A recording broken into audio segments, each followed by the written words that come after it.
Welcome to Gospel Tangents. I'm your host, Rick Bennett. Please consider donating or purchasing a transcript by going to our website, gospeltangents.com/shop. You'll help support other documentaries and podcasts such as this. In our last episode, we talked about graduation rates at BYU and across the country. In this episode, we're going to talk about expulsion rates. Did you know that blacks are expelled at a much higher rate than whites at BYU?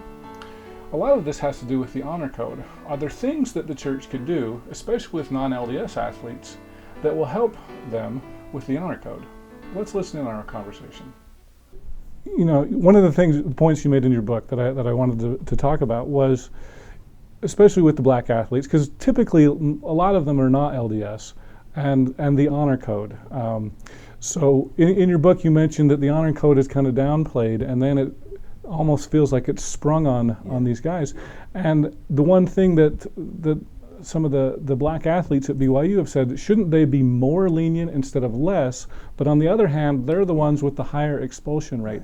And do you remember what that rate was? So if you look at black male student athletes, constituted 60% of all discipline athletes over a 25-year period from 1991 to 2015, whereas only 20% of white males. And yet blacks only made up 9% of student athletes at BYU, right? So even more alarming was the rate of black dismissals, right? Expulsions. So black males were removed at a rate of nearly 80%, while white male dismissals were made up only 10%. I mean, I don't see that as surprising at all. I mean, really, it shouldn't be surprising. But there's a reason for that, though. I think and it goes back to what you were saying before. It goes back to the fact that these young men are not Mormon.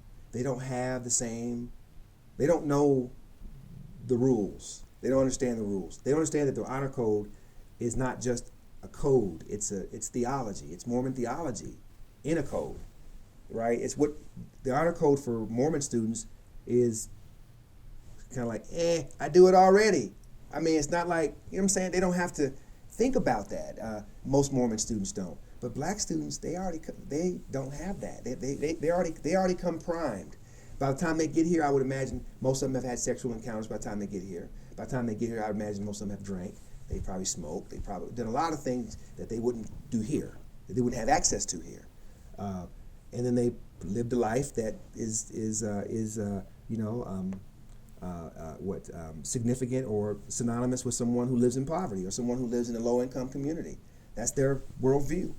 And you bring them there, and you bring them to the most isolated place. There's other isolated places. There's Connecticut, there's Maine, but it's different. The whole state isn't wrapped around religion, as swirling as an ideology beneath the chaos. They don't have to worry about that, but here they have to deal with that, and that's the unfairness of it all. To BYU's credit, I did say, they have made some attempts to ameliorate some of the suffering that some of these young people, and they're 18 years old, Rick. Come on now, they're kids. Their brains are not even fully developed yet. Until they're 25, 26 years old, depending on their gender, they're still developing. Young people, they're going to make stupid mistakes, especially those who grew up in circumstances, not of their own making. Those individuals probably have a higher percentage of ADD, ADHD, probably oppositional defiant disorder, probably some conduct disorder thrown in there as well, probably some depression, some things, that speaks to their experience, the trauma of living the way that they had to live, and why football and basketball is so important to these young people. When you have young people, man, young African Americans who believe the rhetoric about what football and basketball can do for them, you have a problem, right? They've bought into the very same system that's oppressing them, and they don't even have any cognizance of it, which is deeply troubling. Again, it speaks to the deplorable schools that we have in this country. So let's talk about it. So you mentioned in your book that if it's a white player, especially a white Mormon player, one of the things they can do with the honor code is they can go to their bishop. Now, if we got either a non-LDS, we can even talk about Jim McMahon, he's a white non-LDS player. And boy, I've heard a lot of stories about Yes, him indeed. at BYU. It Yes, seems like they, indeed. especially under Lavelle Edwards, they looked the other way on a lot of stuff with him. I tried to find Jim McMahon. Oh yeah, I looked high and low. he's in Arizona, I know. Yeah, I knew I located him to that, but beyond that, I couldn't. Oh, okay. Couldn't go any further. I was trying to. But I would love to talk to him about. Oh, yeah. Tell me about this. Well, and I think in your book you mentioned one of the things that he said was you need to get a girl that'll keep her mouth shut. That's right. Yes, he did say that. So, but what are some things that BYU could do, especially with a non-Mormon athlete?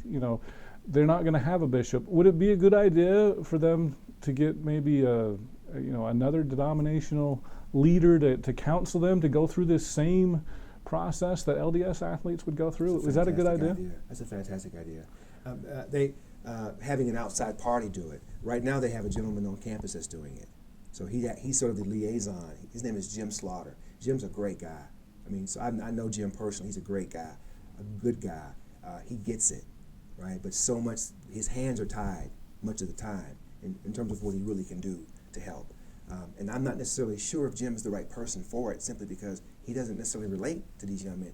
I take nothing away from Jim, but in terms of his ability to relate to these young men and their experiences, probably not. And I think Jim would be honest enough to say, yes, you're probably right, Darron. So I think your suggestion is fantastic. There's France Davis in Salt Lake. There's France is tied in with a lot of different. Pastor Davis is tied in with a lot of different communities.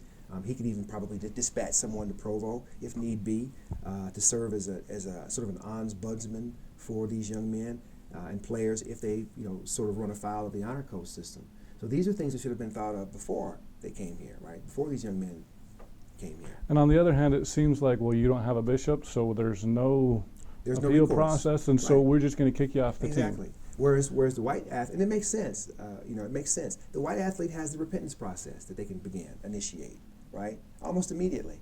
And whereas the African American player who's non-Mormon, they don't have that same luxury. So for them, it's a much more harsher, reprisal from the institution because they have none of those systems in place. Mm-hmm. So that's why we see the disparities between blacks and whites and actually Polynesians within. And Polynesians it's a mixed bag with Polynesians. And it's a mixed bag with Mormons who are African Americans who are Mormons or who are biracial blacks, biracial Mormons.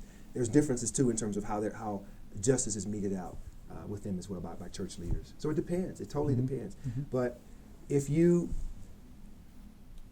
I say it depends until you look at the data. When you look at the data, then you say, wait a minute, there's a pattern there. I hope you enjoyed our discussion with Dr. Darron Smith. In our next discussion, we'll talk about rape allegations at BYU. Is BYU handling those appropriately? Well, from that standpoint, then that's an outrage. If the honor code is punishing the young women for something that they had no control over, had nothing to do with, that's horrible. Click here to subscribe, click here for a transcript, and over here you'll see some other videos that we've done here on YouTube.